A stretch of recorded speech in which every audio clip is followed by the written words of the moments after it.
close to 395. My question has to do with the sound abatement.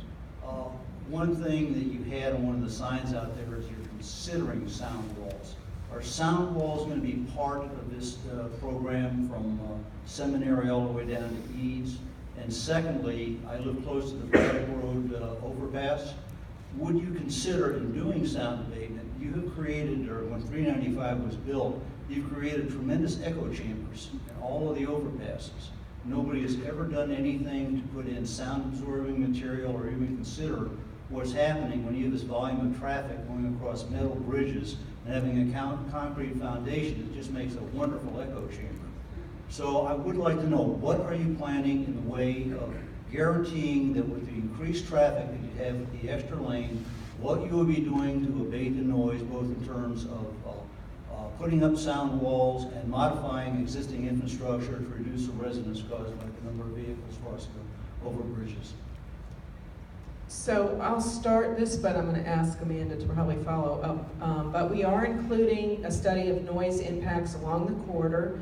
We follow federal guidelines about what is considered impacted, and also we look at whether the wall, if constructed, would actually provide. If constructed. Right. So you're not guaranteeing walls are going to be constructed. Right, but let me just explain a little bit. We do have a board out in the back that outlines our process, and part of that is because, and we found this even right here at Seminary Road, where we had a community, we had a wall that was studied, it was shown to be effective, but that community voted for, considered the wall or not having a wall, and they felt like it was their community value that they would rather not have a wall. And each community looks at that differently. Some people may prefer to have the abatement there. Other people may prefer to have a more open look. They might be concerned about, what the wall looks like in terms of aesthetics and other issues. So that's a really localized community value. And we will do that process as we go along the corridor. We'll work with each community that has a wall that's determined to be effective, and we anticipate that we will have quite a few. We've had those in the previous study.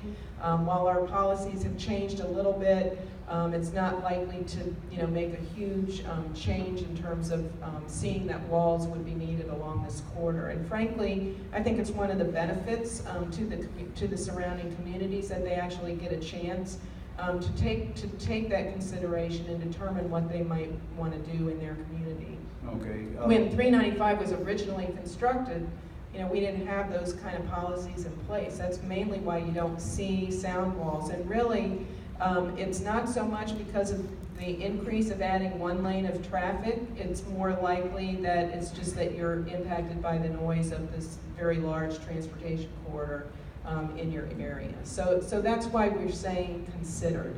I don't know, Amanda, do you want to add anything? The only thing I'll add is in May and throughout June, we are collecting noise measurements where we record and monitor the noise that's existing in the corridor, and that will be represented in our noise analysis. We will release that along with the environmental assessment. It's a technical study that feeds into that overall assessment. We will release that to the public in August. And then from there, you will be able to identify the walls that do show a benefit to affected receptors, folks that hear the noise. And we, from that point forward, that's where it moves into the process that Susan describes, where we would take it the next step and work with the communities on the fact that, okay, there's a wall here, you're eligible for this wall, and then go through the process to determine what the communities feel about that wall. Okay, I appreciate that, but I'd just like to suggest that when you do the study, put some of your sensors close enough to overpasses like the one in Braddock, down at Stanger and the like, where you get quarter mile away from them and it's quite abated. But houses that are close to those overpasses have been suffering for years from extremely loud noise that should have been abated back around the year 2000.